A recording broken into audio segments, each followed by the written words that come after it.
akan melaksanakan prosedur medevac atau medical evacuation dengan unsur kapal selam. Hadirin sekalian, demonstrasi medevac oleh helikopter AS-565 MDA Panther dengan tail number Halang Solo 1304.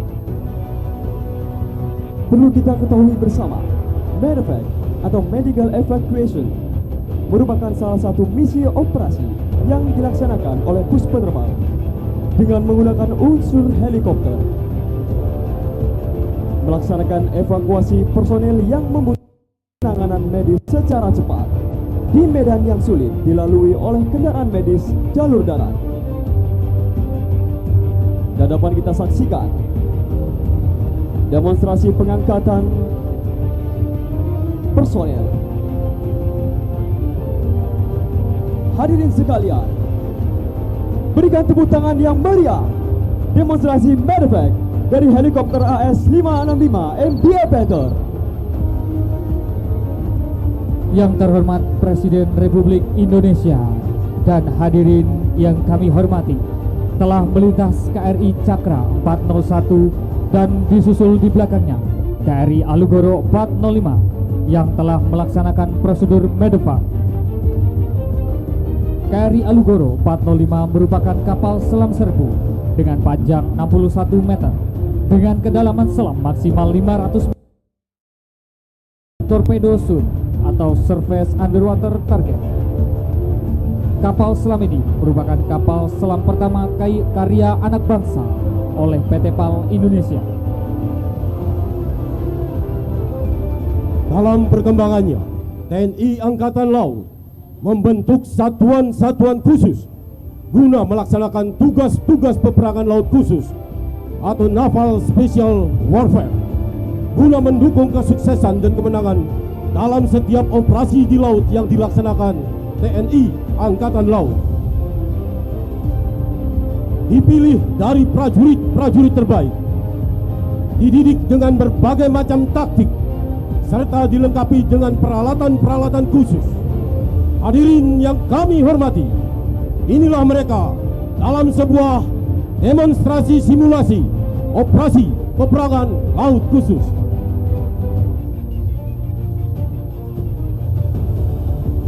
Disimulasikan, operasi ini dilaksanakan pada malam hari. Diawali adanya signal distress yang diterima dari sebuah kapal dengan nama KM Bravo yang telah dikuasai oleh sekelompok orang yang tidak bertanggung jawab dan berencana akan meledakkan serta menenggelamkannya di perairan Teluk Jakarta guna mengganggu perekonomian nasional serta menimbulkan sebuah teror guna meruntuhkan kepercayaan dunia internasional terhadap Indonesia. Dari hasil intercept oleh kapal selam dan drone, diketahui posisi kapal dengan halu 270 dan akan berbelok mengarah ke pelabuhan Tanjung Priuk dengan kecepatan 3 knot. Untuk itu, maka Panglima Koarmada RI memerintahkan Panglima Koarmada 1 untuk membentuk satuan tugas dengan menjadikan KRI Semarang sebagai kapal markas. Koarmada 1 mengirimkan tim siaga tempur atau Fleet Quick Reaction Force yang terbagi atas beberapa tim. Tim Alpha sebagai tim pengaman bergerak dari Pangkalan Udara TNI Angkatan Laut Pondok Cabe, diinfiltrasikan melalui udara menggunakan pesawat kasa TNI Angkatan Laut Umar 6208 yang akan melaksanakan terjun tempur laut atau Combat Rubber Raiding Craft, di mana CRS ini merupakan salah satu teknik infiltrasi udara ke laut, di mana personel yang diterjunkan sudah siap dengan perahu karet yang dikemas dalam sebuah kontainer yang akan digunakan sebagai sarana pendekat menuju sasaran.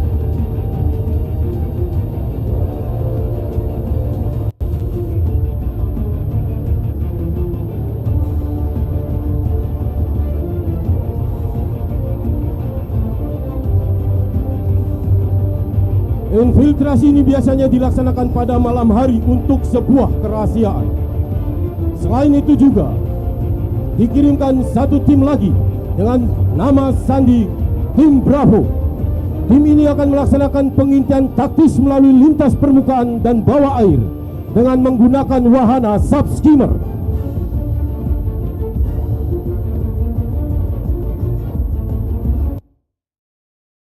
Tim Bravo muncul dari arah haluan lambung kanan untuk melaksanakan pengintian taktis. Pengintian taktis ini diperlukan sebagai pemuktahiran data yang akan dijadikan sebagai dasar referensi dalam menentukan keputusan operasi selanjutnya. Tim Bravo adalah tim combat diver lengkap dengan peralatan rebreathernya dengan spesialisasi infiltrasi bawah air, pengentaan atau rekod, sabotase dan underwater demolition. Kita saksikan tim Alpha yang mendekati sasaran dengan menggunakan perahu karet menentang posisi sebagai tim pengaman. Tampak dalam simulasi, tim Alpha mendapat serangan dari atas kapal yang dibalas dengan tembakan presisi.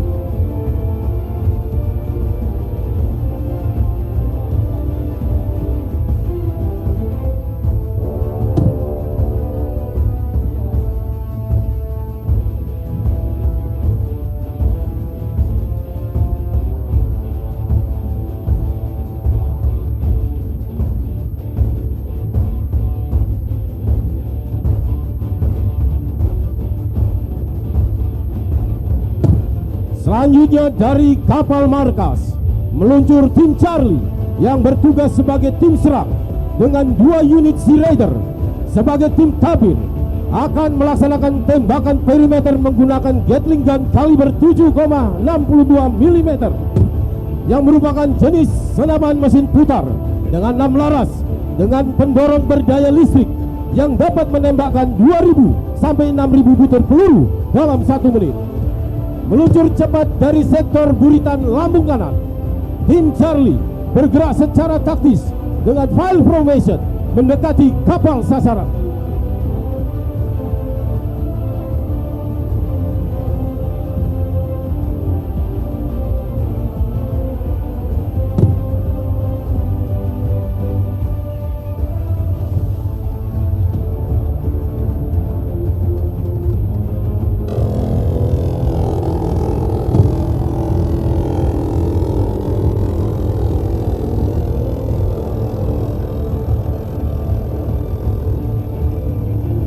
Selanjutnya pada detik yang sama, kita saksikan 2 unit Sea Raider dengan cepat akan merapat ke lambung kiri kapal sasaran untuk melaksanakan boarding ke atas kapal menggunakan tangga Cobra.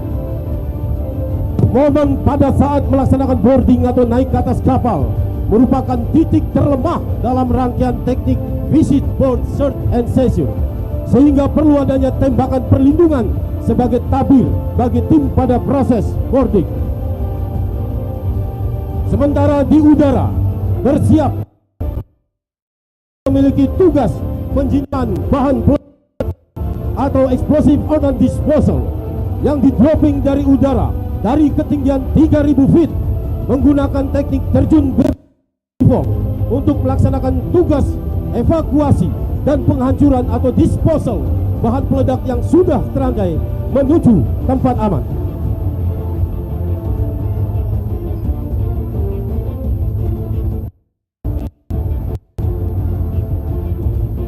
Kita saksikan tim Charlie mulai memasang tangga untuk melaksanakan boarding.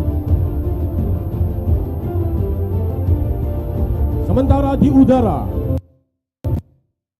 cara perlahan dengan menggunakan parasut akurisi dengan spek parasut tempur jenis klasik, Delta akan melaksanakan ke atas kapal sasaran dengan memperhitungkan kecepatan, arah angin, haluan, dan kecepatan kapal target. Teknik insertion ini membutuhkan jam terjun dan pengalaman khusus untuk mendarat di atas kapal. Apalagi kapal tersebut sedang bergerak dengan landing zone yang sangat sempit, penuh dengan obstacle berupa pipa-pipa dan posisi geladak yang tidak rata.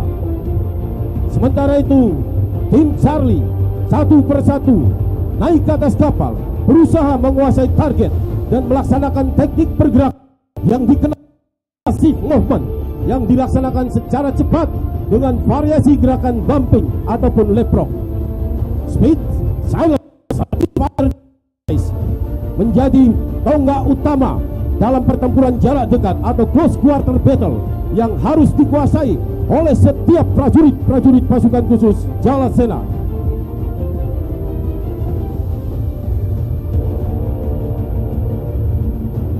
Satu persatu tim Delta mendarat dengan sempurna.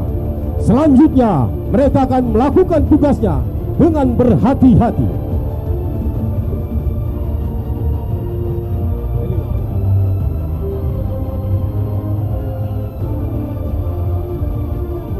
Sementara itu, sebagai unsur bantuan yang bertugas melakukan penyekatan laut selama operasi ini berlangsung, meluncur dari arah haluan sektor depan lambung kanan, bergerak dengan kecepatan 20 knot, 2 unit Sea Raider Vampir yang membawa masing-masing 2 unit jet ski akan melintas dan melaksanakan teknik dropping jet ski, di mana mereka kemudian bergerak menuju perimeter untuk melaksanakan penembakan senjata jenis RPG 40 mm.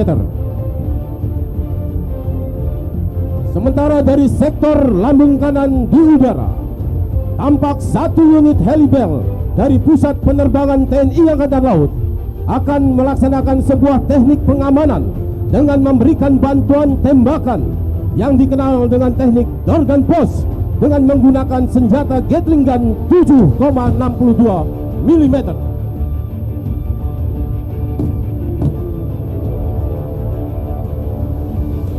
Dengan kolaborasi serbuan dalam sebuah operasi peperangan laut khusus,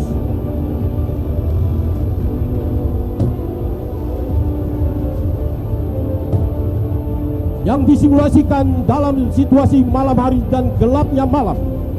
Karakteristik yang unik dengan tingkat kesulitan yang tinggi karena teknik pertempuran di laut sangat berbeda dengan teknik taktik pertempuran di darat. Disusul berikutnya cannon boat, 5 unit combat boat pendarat cepat pasukan dan 2 unit combat boat jenis katamaran menembakkan senjata jenis Gatling gun 7,62 mm merupakan alat utama lintas permukaan yang dimiliki pasukan-pasukan khusus laut yang juga merupakan buatan produksi dalam negeri.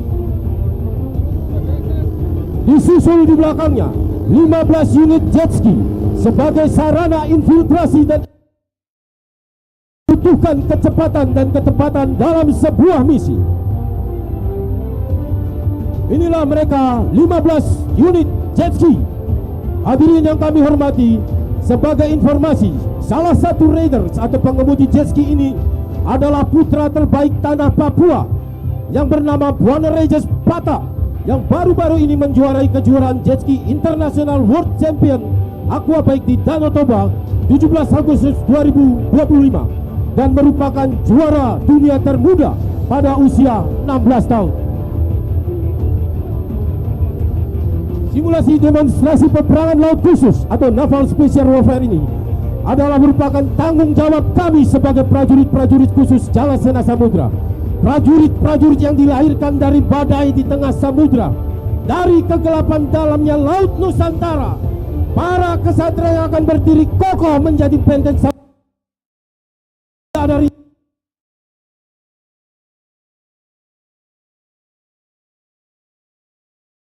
tidak akan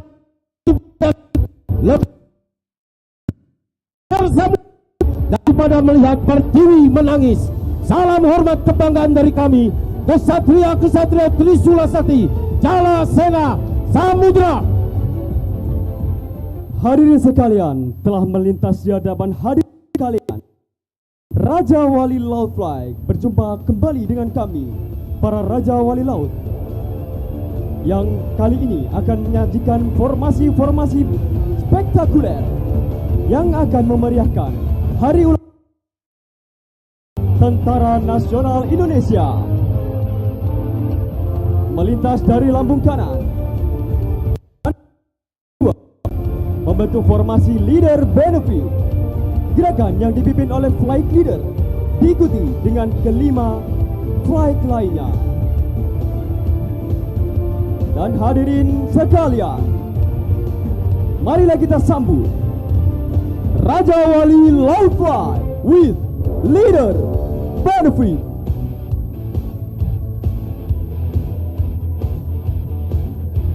Leader Benefit merupakan analogi serangan udara terkoordinasi, di mana pesawat leader menentukan sasaran dan arah serangan, diikuti dengan wingman yang bertugas sebagai cover and support. Leader Benefit merupakan bentuk representasi dari visi misi yang tajam dan terarah sebagai formasi penyekatan udara untuk melindungi sektor laut dari penetrasi musuh. Dan selanjutnya, membentuk dua elemen berbentuk formasi dua panah yang mengarah ke depan, memiliki kesan serangan yang simultan. Akan kita saksikan RAF 5 dan RAF 6 akan memecar ke arah kiri dan kanan hadirin sekalian. Dan kita saksikan double arrow formation and breakout. Berikan tepuk tangan yang meriah.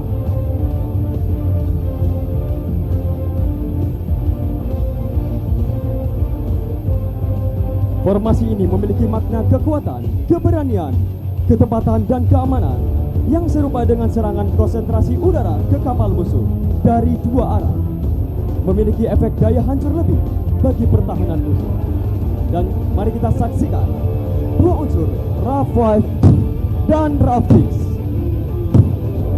akan melaksanakan synchro maneuver. Hadirin sekalian, berikan tepuk tangan yang meriah. Synchro maneuver diikuti dengan tiga unsur lainnya akan melintas, menghiasi langit biru dengan diakhiri solo manuver yang dilaksanakan oleh flight leader. Rangkaian manuver ini merupakan rangkaian manuver yang berbahaya, digunakan untuk menghindari serangan musuh atau mengejar target yang berbeda secara cepat. Melintas tiga unsur lainnya, berikan tepuk tangan yang meriah.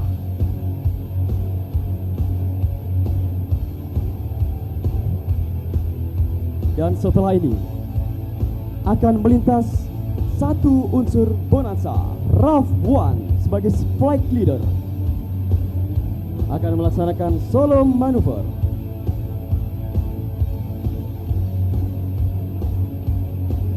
Hadirin sekalian, berikan tepuk tangan yang meriah.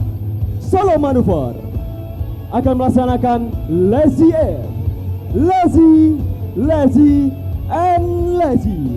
Lazy air merupakan manuver aerobatik yang menggabungkan perubahan arah ketinggian secara halus membentuk angka 8.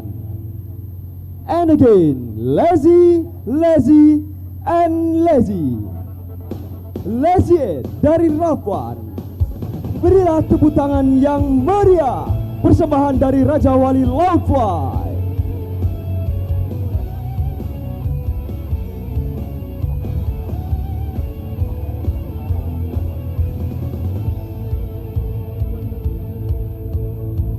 Hadirin sekalian, baru saja kita saksikan rangkaian manuver spektakuler dari seluruh member Raja Wali Laut Fly, dan seluruhnya merupakan dasar manuver taktis aerobatik sebagai sarana untuk melatih smooth energy management dan situational awareness yang sangat penting bagi Raja Wali Muda TNI Angkatan Laut. Selanjutnya, RAF 1 yang sebelumnya melaksanakan solo manuver saat ini yang berlawan dari 5 member RAF lainnya. Dan dapat hadirin saksikan sekalian, 5 unsur bonanza bentuk format arrow formation akan menuju ke RAF 1 dengan menampilkan formasi selanjutnya, yaitu formasi 5 versus 1. Berikan tepuk tangan yang meriah Raja Wali Laut Fly.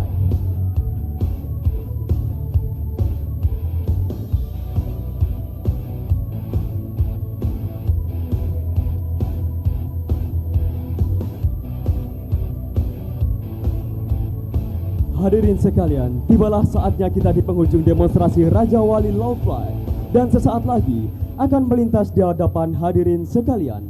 Dalam susunan formasi yang ketat, Ralph akan melesat dalam satu titik dan diakhiri dengan manuver ledakan ke segala arah. Maka dari itu siapkan kamera terbaik Anda, karena sesaat lagi manuver bombastis akan menghiasi langit biru, persembahan spesial dari Raja Wali Laut Fly. Perlu hadirin ketahui sekalian, seluruh formasi Raja Wali Laut Fly bukan hanya sekedar atraksi, tetapi juga mencerminkan filosofi taktik udara dalam pertempuran laut dan mampu menjadi proyeksi kekuatan di seluruh medan pertempuran.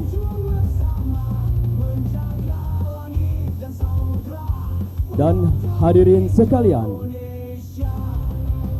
marilah kita saksikan ucapan Dirgahayu ke-80 Tentara Nasional Indonesia dari Raja Wali Laut Fly yang diambil secara live dari dalam kokpit.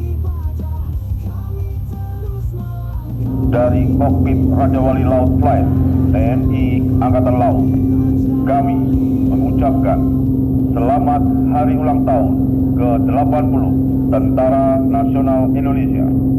TNI Prima, TNI Rakyat, Indonesia Maju.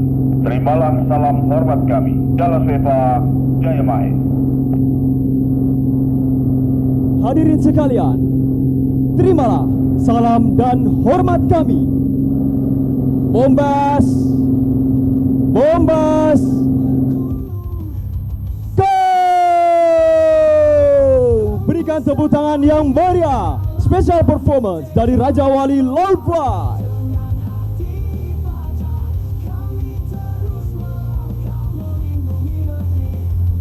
Demikianlah rangkaian demo Sailing Pass, Flying Pass, dan pasukan khusus TNI Angkatan Laut yang telah ditampilkan.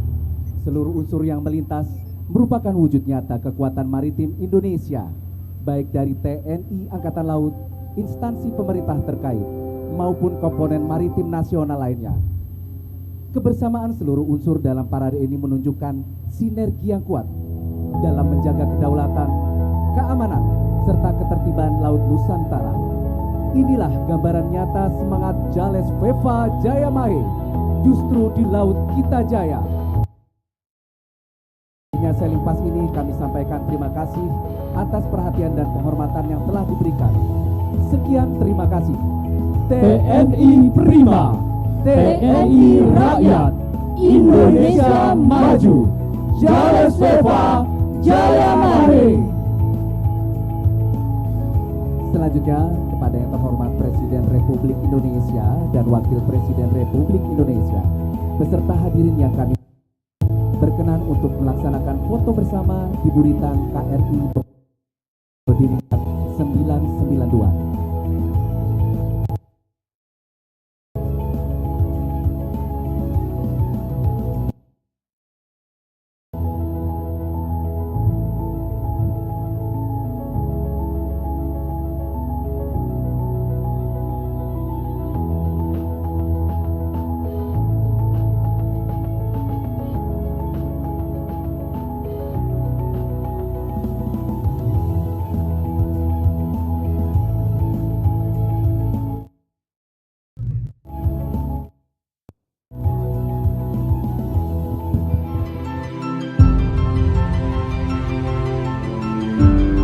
Karunia yang diberikan oleh Yang Maha Kuasa kepada kita sungguh sangat besar dan sungguh sangat beragam.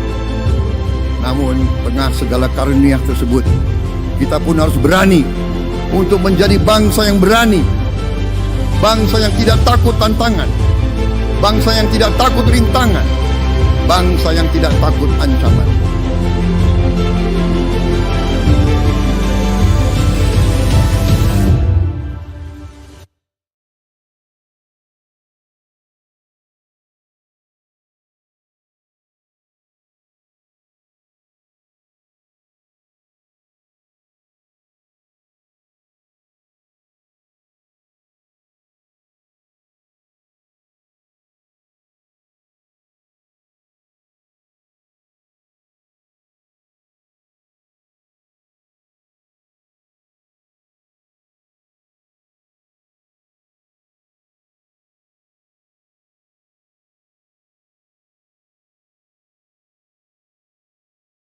Server lemot, resource limited, kurang fleksibel. Saatnya beralih ke VPS Hostinger. Server ngebut, resource unlimited. Lebih untung, storage lebih besar, memori lebih banyak, performa lebih ngebut. Gratis, real-time snapshot dan backup mingguan otomatis. Lebih aman, bebas malware dan DDoS. Dilengkapi AI assistant canggih dan bantuan CS 24 jam. Paket lebih lengkap, harga lebih murah. Server online dalam hitungan menit. Pilih paketnya sekarang di hostinger.co.id. Jutaan orang sudah buktikan hebatnya. Hostinger 3, 2, online.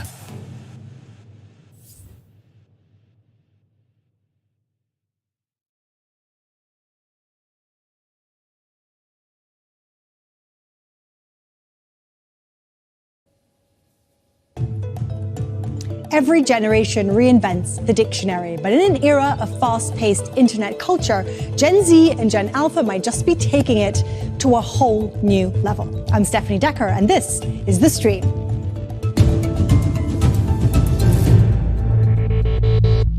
Here is some Gen Z slang that you need to know. No cap.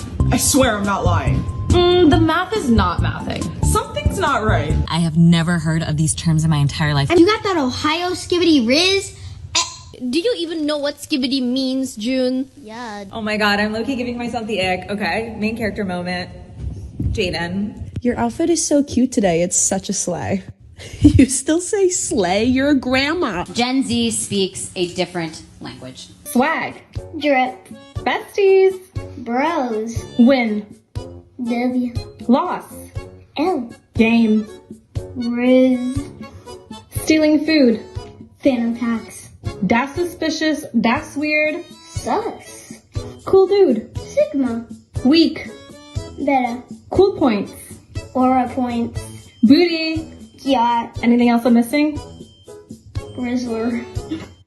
Now, from Shakespeare's lengthy verses to Gen Z's abbreviation of, well, almost every word. Language evolves as fast as the world around us. Social media, globalization, and cultural shifts are rewriting the rules of how we speak. And what does that say about us? Well, on today's episode, we're going to take a look at what evolving linguistic trends reveal about the way younger generations connect with the world and whether native languages and cultural identity might be at risk. We'll discuss more. I'm joined by Hayat Al-Khatib. She's a professor of applied linguistics at the Arab Open University in Lebanon, and she has researched bilingualism among Arab youth and the broader social contexts. Jonas Feintan, a linguistic psychology and philosophy student at Oxford University, who speaks 11 languages, and Oliver Carter, a linguistics content creator. Thank you so much for joining us. Hayat, I want to start with you. You are joining us from Lebanon. It's believed the alphabet originated in the region. I want to ask you first, how would you describe the state of language today in the era of social media? Okay, hello. I would look at language evolution as something that is contemporary, and that has always been the case, reflecting changes in the social community, in the society that uses it, influences from technology, from history, major historical periods, from technological transformation. So all these factors have affected how language is transforming today, and specifically with the youth generation, and the way that they use language. Well, that's actually the perfect segue to a clip I want to play. While working on this episode, I had to Google a lot of the words and what they mean, because, wow, this is quite a different language. Now, for instance, did you know that skibbity is a common word used on social media? Well, me neither. I had to look it up. I learned a lot today, but here's why it may stay around for a while. Okay, today we're going to talk about the linguistics of the word skibbity. Oh, etymology nerd, skibbity's not a word. Yes, it is. Yes, it is. Even if it shows up once and it's complete nonsense, it's still a word. There's even an entire etymological category for words that only show up once. They're called hapax legomena. For example, in the Iliad, Homer uses the word paneoreos, meaning very untimely. And this is the only time the word ever shows up in ancient Greek, but we still agree it's a word. But skibbity isn't even a hapax legomenon. It showed up first as a nonsense word in the Skibbity Toilet song, then it showed up again in the Gen Alpha Rizzler song. A better way of categorizing it is by calling it a nonce transformation, a word originally created for a single occasion that often has a nonsense meaning. Think Dr. Seuss books like The Wumbus in the line "Wum is for Wumbus." That's total nonsense, but it was created just for this occasion. And sometimes nonce-formations can be reused in a new context where there's a chance for real meaning to develop. The word nerd actually was also a Dr. Seuss nonce-formation in the sentence "a nurgle, a nerd, and a seersucker too." After this book was published, people started using nerd as a synonym for geek, and it just caught on. Shakespeare did the same thing all the time. He created words whenever he felt like it, and sometimes they'd catch on, sometimes they wouldn't, but the same thing could happen with Skibbity. It has the potential to take on a life of its own. Oliver, you're a content creator online. All these terms, they start to trend. It becomes language among, the youth. Break it down for us. Like, how would you describe it? How do you keep up? With great difficulty. To be honest, I still don't know what skibbity means. It's hard to keep up, especially because on the internet, everyone's in their own little pocket and new words are being created and popularized in those pockets. Sometimes they will explode out of that pocket and reach the mainstream, and then you have to learn it, and then a new word from a different pocket will explode out.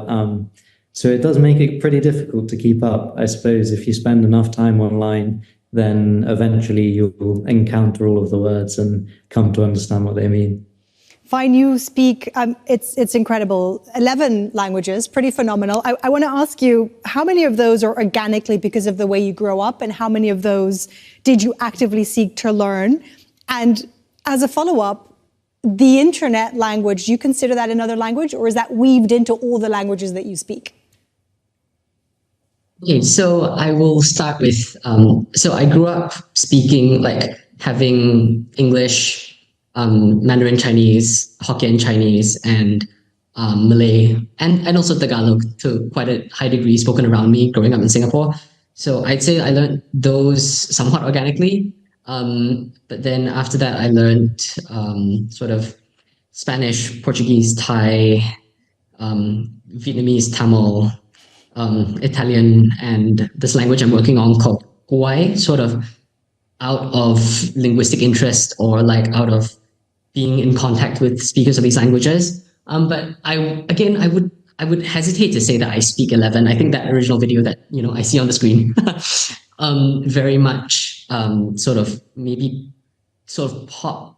gives a pop culture way of describing what I use as language. But I would say that I broadly have some capacity on all of these languages. But so coming back to the notion of the internet language as a language, I would say that it's not necessarily a quote unquote language on its own.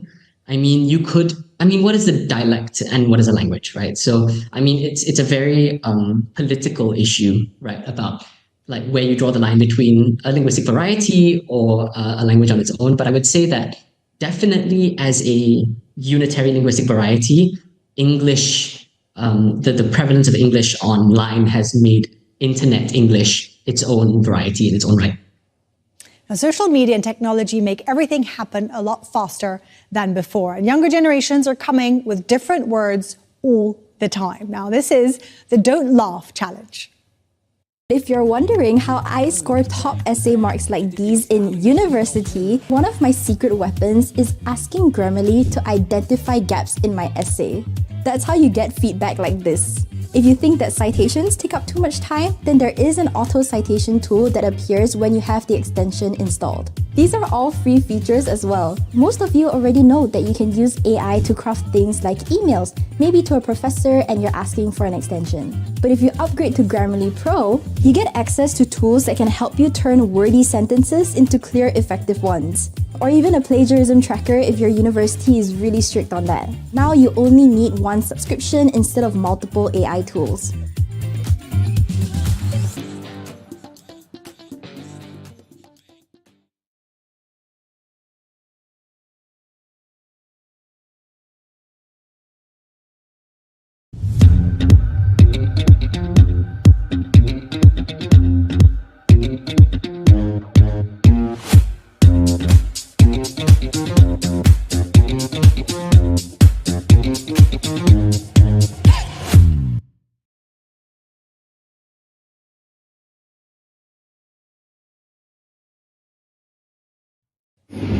ये है जी साले साले queen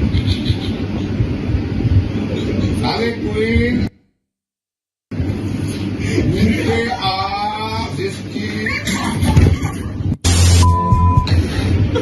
skippy dum yes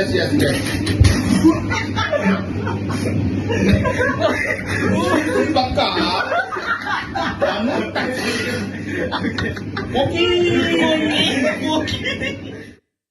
So the dad has no idea what he's reading out. I had to Google each of those words. Hayat, how you have kids? How would you describe, is this language changing the way they're growing up? Or do they still read books? Do they still talk formally? How much is it seeping into their real identity? Because language, through language, we judge, don't we? We listen to accents. We see how smart someone is by the words they use, how much they talk, how little they talk. We can really assess someone, if you will. So how is this internet language working? Yes, internet language has introduced new terminologies and new abbreviations that have come to replace formal text, emojis, LOLs, be right back, GIFs. Also, they are. Visual language is altering how tone, how emotions are conveyed. And definitely the younger generation is rapidly picking up on all these innovations and also improvising on them. There are reasons for this, as well as the practicality of their use. Younger generations or the youth are trying to establish an identity of their own that separates them from the older generation, and they are apt at doing this using internet language and using popularity and influenced by popular culture, by the media. So music, films, TV shows, especially social media platforms, TikTok, Instagram, YouTube. So they are inserting words that they learned from these social media platforms into their everyday use. And definitely they are moving away from the formal or classical language that the older generation uses. That's you can see. Sorry, because you reminded me, because we were looking at comparing, I was looking at like Shakespearean English, for example. It used to be wherefore art thou Romeo, and now it's where yat, or hark, who goes there, and it's yo, who dat, or pray let us away, and it's let's bounce. So I mean, we're entering a completely fine. I see you laughing. I mean, this is the reality. I talk to my niece and nephew, and I don't understand what they're saying. Not to that extent in the case of language use in Lebanon, maybe because it's the foreign language that is being resorted to. But yes, language evolves through phonological, morphological, semantic changes, and sometimes natural phonetic erosion, like going to becomes gonna. These take place naturally in the course of time. Sometimes semantic changes where words acquire new meanings, and especially adopted by the youth culture, because they reflect a humorous effect, sarcasm, irony, and the new meanings that they associate with words. So they are quick to adopt and adapt these internet terms and internet uses. Let me jump in there, Hayat. That's a very good point. Let me just jump in. Fine, I want to go to you. I want to ask you also about emojis, because emojis also are a language almost of their own, right? You can really add more context to a text message, because things can get misconstrued in text. So when it comes to languages, Hayat picked up an important point there. English is the right? The major language of the internet. Do you think that could be a danger in terms of eroding the sort of more minority languages?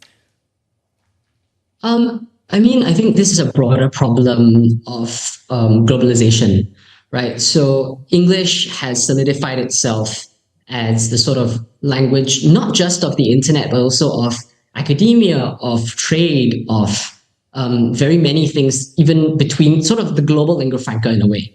And I do think that as somebody who works with minority and indigenous languages, sort of doing documentative work, I think that it's not necessarily a threat in the sense of words coming in, right? So, for example, certain languages might borrow very heavily from English. And I mean, for example, in Singapore, we use a lot of English. Well, we sort of mash all the languages together in some sense. So there's no one in Singapore really speaks pure English or pure Chinese or pure Malay or pure Tamil. Like, there's always going to be some level of mixing, which I think is not necessarily an erosion of the language itself, because languages and people, as long as they come into contact with one another, languages will change.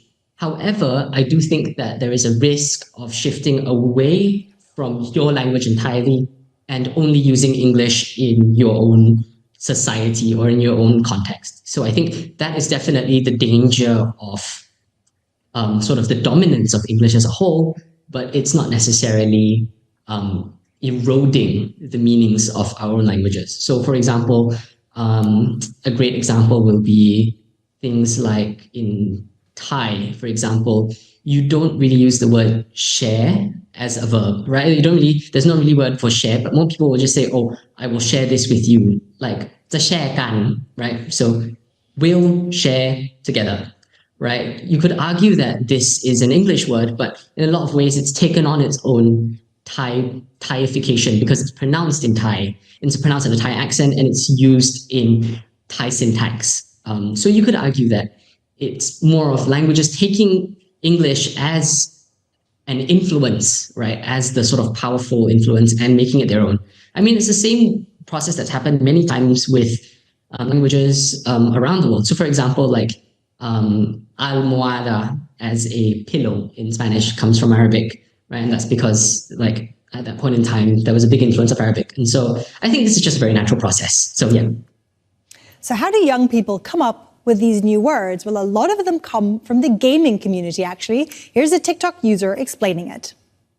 You may have noticed a Gen Z tendency to increasingly use video game terms in real life. You might call someone an NPC or go on a side quest, and I've definitely heard people say where are we dropping to mean where are we going. What's really interesting about this, though, is that it's an entirely new etymological category drawing on our shared experience of video games. It's kind of like all the sports metaphors we've built up over time. Right off the bat, there's phrases like on deck, swing and a miss, and out of left field, which all mean something else, but draw on a shared cultural knowledge of baseball. But now we're in a whole new ballgame of people having a shared cultural knowledge of video games, so we've started drawing on that as a way to express our reality. And studies show that societies consistently create metaphors out of shared traditions, because that's how people best understand each other. Whether it's the word NPC or the phrase swing and a miss, these terms rely on the cultural underpinnings of a shared ritual. For example, chess used to be way more culturally important. It was like the video games of the 12th to 15th centuries. So we started drawing on chess terms like pawn or gambit to describe non-chess situations. And the word check evolved from a literal attack on the king to a more figurative sense of stop and examine something, which is why we check things today or examine them. And while words like noob, nerf, and OP are mostly ironic when they're being used offline today, eventually they'll take on more serious connotations like the sports or chess metaphors, and then who knows what they'll be in 800 years.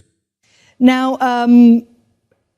Oliver, I want to put that to you. When you're dealing with the online community, do you see different languages for different communities, or is it a generational thing? And where does it come from? Sure. Well, I suppose most of the language spoken is English because my content is predominantly in English, even if it incorporates other languages sometimes. As Fine was saying earlier, maybe it's internet English, but it's all probably still English. There are certainly certain words that different generations will use or pockets of the internet will use. And when the algorithms push the videos towards that pocket of the internet, then you'll find a higher frequency of kind of new slang being used there that you might not encounter usually. I would say that generally speaking, unless a video is specifically about a particular language, then all of the comments will be in English. If it's about a different language, then there will be comments fully in English, fully in the other language, and some that blend the two, where it's useful to do so, where it feels natural for people to do that. It can definitely feel like a different language, and it can feel like a code, because often people will be using words that you seem to be familiar with, but they seem to be in a completely different context to what you're used to, and decoding that can sometimes take some time. But as with all, I suppose, language acquisition, there are sort of patterns that repeat themselves, and then you get to kind of work out through the context what the word in that context is being used to mean. Hayat, we're looking at also written communication, especially in Arabic, communicating by text. There's a lot of the Latin alphabet that has come into when communicating in Arabic. Actually, we were researching that, and we realized it was the Said Aql, who's a very famous Lebanese poet, who came up with this and was criticized at the time, I believe. But now it's becoming far more the way that the younger generation, and even, I think in Lebanon, even the older generation communicate using the Latin alphabet. Is that correct? Yes. The younger generation is making use of Latin script and producing a new form of Arabic that is called Arabizi. Arabizi is based on the Latin script and makes use of numbers to replace letters that are not compatible, or when the language user is not using a keyboard that has Arabic letters on it. So they are making use of Arabic written in Latin script, and it's been labeled Arabizi, and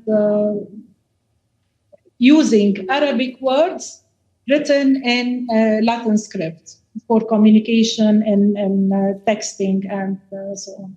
Now, you've mentioned Arabizi, and this is one of the viral clips that we found mentioning it, actually. Let's take a listen.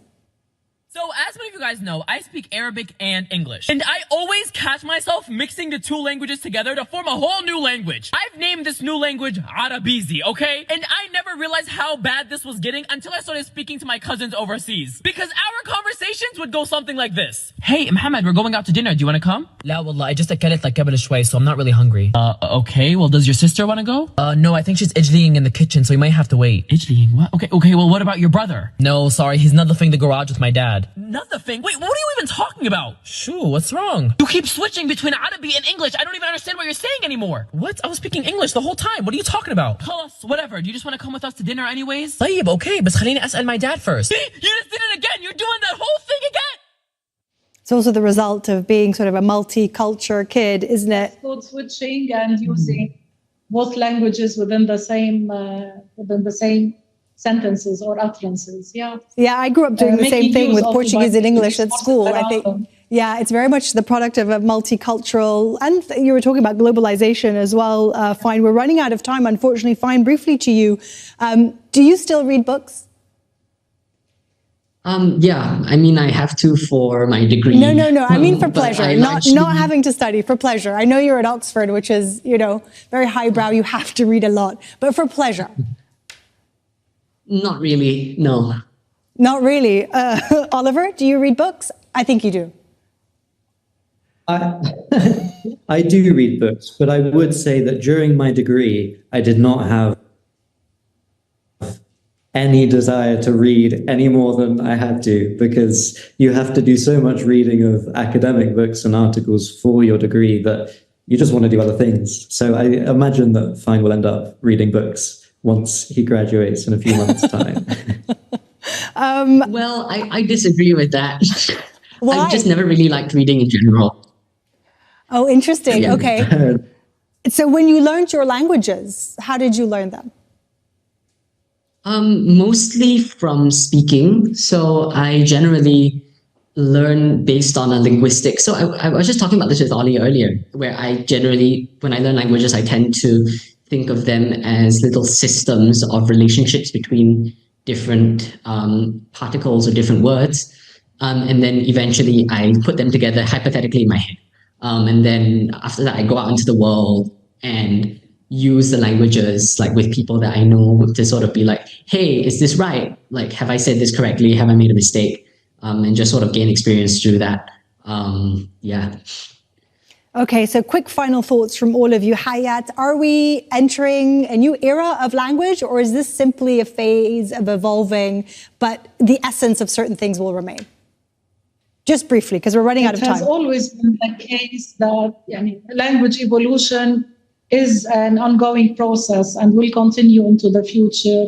It's not a completely new era, but it is something different. These are some major characteristics are changing and will continue to change, not to the extent of not being recognizable by an older generation, but things are moving forward and will continue to do so.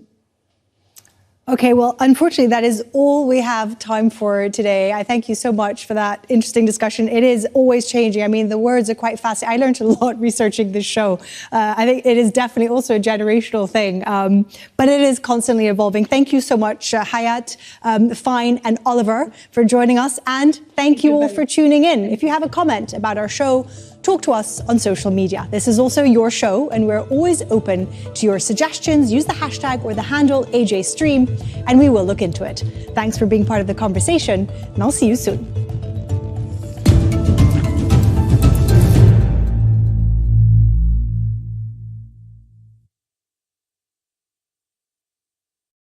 Buat website praktis dengan AI Website Builder Hostinger. Tulis konsep website, lalu tunggu AI buat website. AI bisa atur warna, gambar, font, dan teks sesuai konsep yang Anda mau.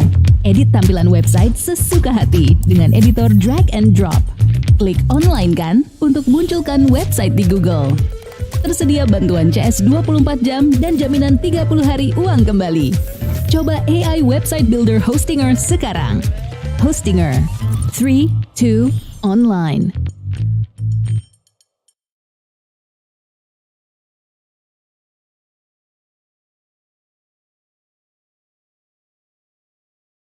Pengen tahu rasanya hosting super cepat?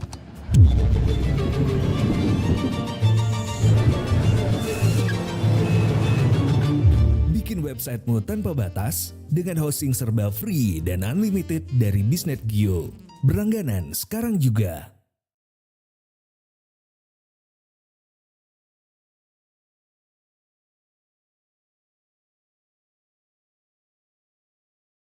Hello, I'm Lucy Hockings. From the BBC World Service, this is The Global Story. For many thousands of years, language has been changing. Here in the UK, the gradual departure from what became known as the Queen's English is a trend which has often been characterised as a threat to cultural identity. But with the advent of social media, the pace of change may be running away from us. Phrases like it's giving, riz, no cap, these are all terms which we attribute to internet culture and specifically to younger millennial and Gen Z demographics. Today, we're considering how the mass migration to living our lives online is having an impact on the spoken word in the real world. It's even made its mark on the Oxford English Dictionary.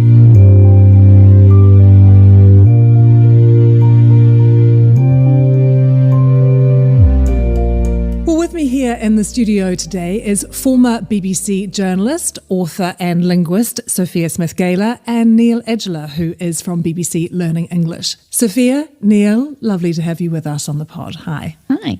Hello, Lucy. Neil, last night I sat with my teenage kids, as I now know you did as well, and said, I'm discussing language tomorrow. Things have changed. I'm hearing these words from you all the time. Can we talk about it? And they were straight away like, Mum, don't do it. Don't use the words. Don't embarrass yourself. You will never come back from this at all. You know, like this is just steer clear, play it straight. What did you say to your teenage kids? Pretty much exactly the same conversation. I've become aware of this whole range of vocabulary used by this generation that seems completely and utterly exclusive, and they find it funny when I try and use those expressions. I mean, you're such a use them boomer, badly. right? Like if you basically you start using these words, you're tainted, and it's a no-go. And Sophia, you don't have kids, but I mean, you're so aware of how language is changing, and you're even writing a book at the moment about linguicide.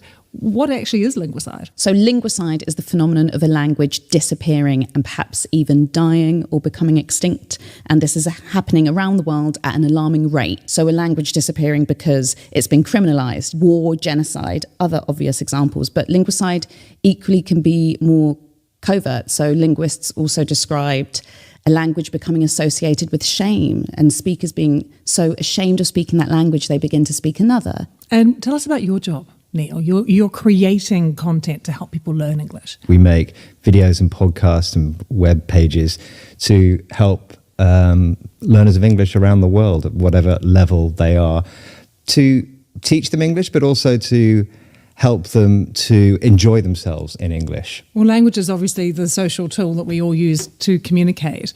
But as we've already discussed, it's so different depending on the generation that's talking, and we alter our language depending on who we're talking to.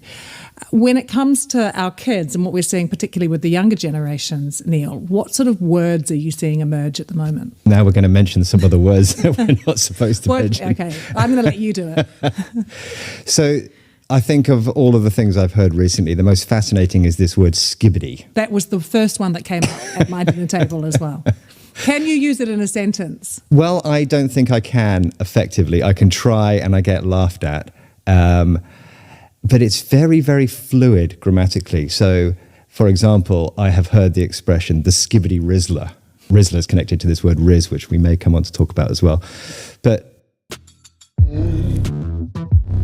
save time creating content and generate a high-quality clone of your voice with 11 Labs. Change the way you record podcasts, voiceovers, and branded content with the #1 AI-powered voice-generating technology.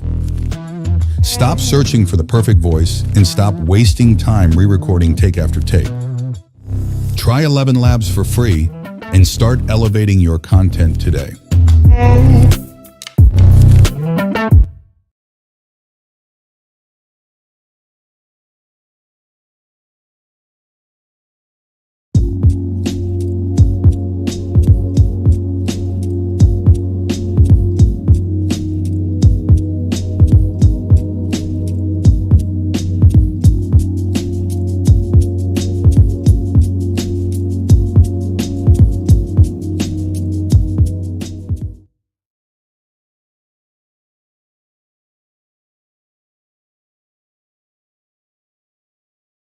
skibbity seems to be able to be thrown in almost anywhere, and nobody, including my kids, can tell me what it really means.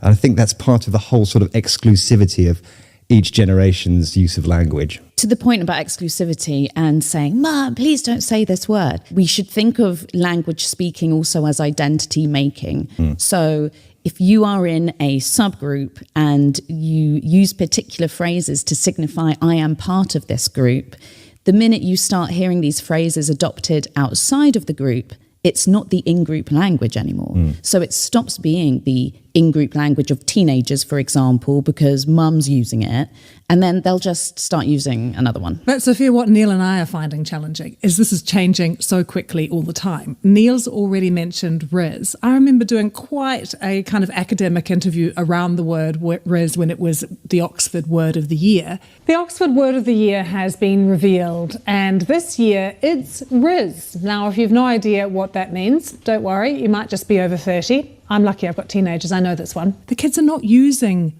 Riz anymore. They might use it in a slightly patronising, ironic way, but Neil's now saying they're using Rizzler. Yeah. What's Rizzler? A Rizzler is a person who has Riz. Duh. See? I'm getting myself into all sorts of trouble here and all sorts of traps. But it is so, it's evolving so quickly. It's evolving really quickly. And if you think about in the past how languages developed and changed, a language will always change because our needs as people change and different and new things happen. And in the past, you may have lived in a remote village and the only language contact or contact you had with any kind of linguistic innovation would have been some trader rolling into town and then moving forward, or maybe perhaps you would move. Today, if you're consuming mass media in social media, you're actually seeing a very diverse array of different voices from around the world. I can be speaking to my nephews at home in New Zealand, a world away, it seems to me, and yet they're using the same words as my teenage kids here in London. That wasn't the case when we were younger. No, it wasn't. And that's part of this homogenization that social media brings, that the kids are using the same slang globally. When I was at school, the words that we would use to describe a really bright person or a less bright person might be different from the words used by someone who was brought up in a different part of the same country. Neil, is it just video-based social media, or is there influence here around text sites and microblogging and things as well? Absolutely, yes. And a lot of the new vocabulary that we've seen emerging over the last few years comes from blogging and from online communities communicating through text. People are walking around and saying lol and FOMO and YOLO to each other. That's an interesting development. And we're saying lol, we're not saying LOL, we're not saying FOMO. We've adopted them into the sort of existing lexical structure that we have so that they sound like normal words. And that didn't take long. Didn't take long at all, no.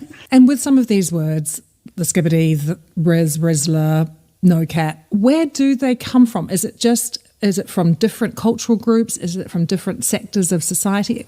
Where are they actually emerging from? A lot of the words are being innovated within in-groups and then they get introduced to the mainstream. We're seeing a lot of vocabulary coming from Black and Latino LGBT culture in the US. We're seeing loads of expressions coming from that, like it's giving, slay, all come from those spaces. We're also seeing language emerging from what actually were incel subculture words from even the 2000s. Some of these expressions don't even come from the 2010s. They're a little older than we think. When it comes to social media and language change, we think a term is new, but in reality, it's likely been in circulation for some time before a sort of more influential person perhaps uses the term. And then we see the words leave these peripheries and leave these subgroups. They become mainstream. And it's these words that then become more widely adopted. And Neil, do you think it's also, like with our kids, and I'm trying to think back to when I was young as well, it's a bit of an act of rebellion? Yeah, absolutely. Yes. And I think the interesting thing about the language change we're seeing at the moment is just the pace in comparison to pre-internet discourse. The words are there all around the world immediately. Some get picked up, some don't. And that happened before, but it was just much slower. I think we need to cast our mind back before 1989 and the World Wide Web. What was happening with language before then? Well, I remember when I was at school. Back in the day. The reinvention of the word wicked. Meaning wicked, great or cool or whatever. I think I am just by about a year too old to use that and feel comfortable using it, even though it's been in circulation for about 30 years now. So these words have always come about and been reinvented, this what they call semantic shift, where a word has an original meaning and then suddenly has a new meaning. And it's all tied up with the exclusivity and stuff. But it's the pace with which it happens these days, which is really astounding. Sophia, you speak many languages. A couple. Italian, Arabic? I studied Spanish and Arabic at university, and my family speaks Italian. I grew up hearing it, but not speaking it. So what about these other languages in the world? Is it the same? I mean, are they experiencing the same kind of changes in these words that we are seeing in English? Oh, certainly. All languages are experiencing the phenomena we've described, such as linguistic innovation, adopting new words.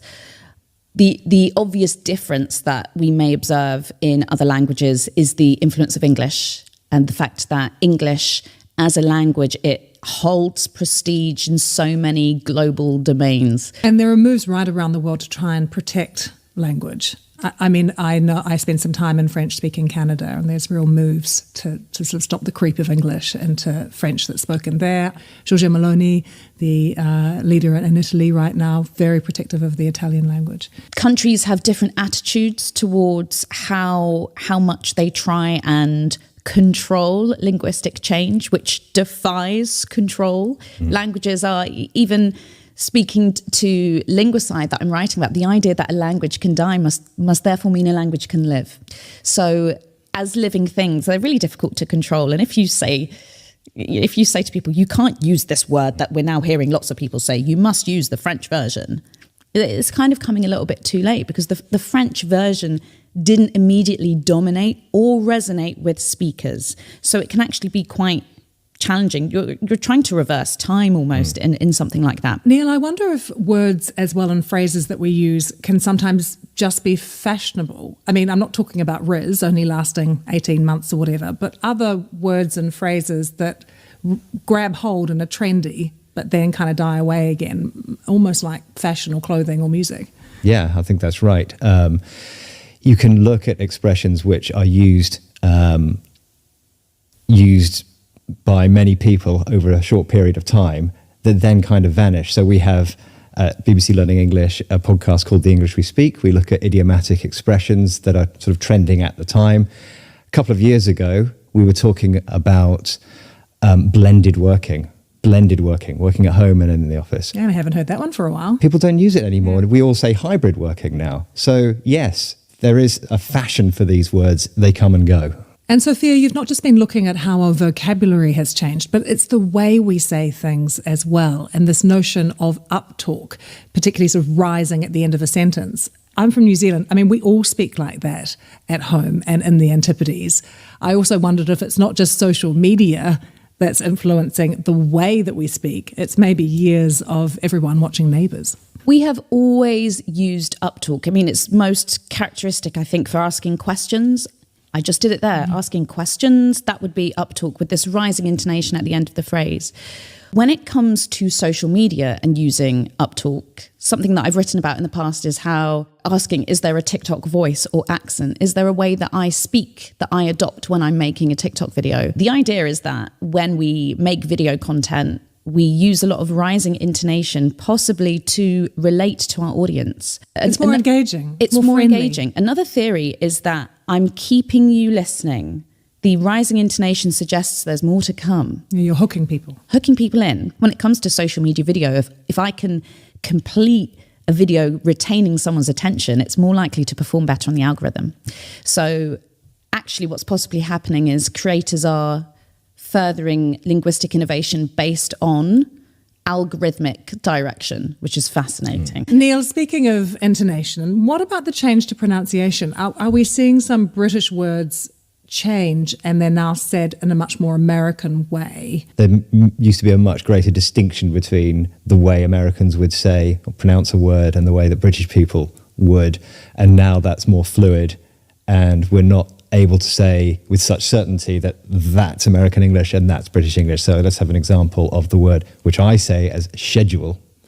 So younger members of BBC Learning English say schedule, and schedule is what we used to say was the American pronunciation. What about grammar then, Neil? Are we seeing those changes? And they must surely be slower. Grammar really does change slowly. You can look at, for example, you could pick up a copy of Frankenstein, which was written 200 years ago, and absolutely understand it completely. So there's nothing in the grammatical structures which will confuse you. But something that has happened and has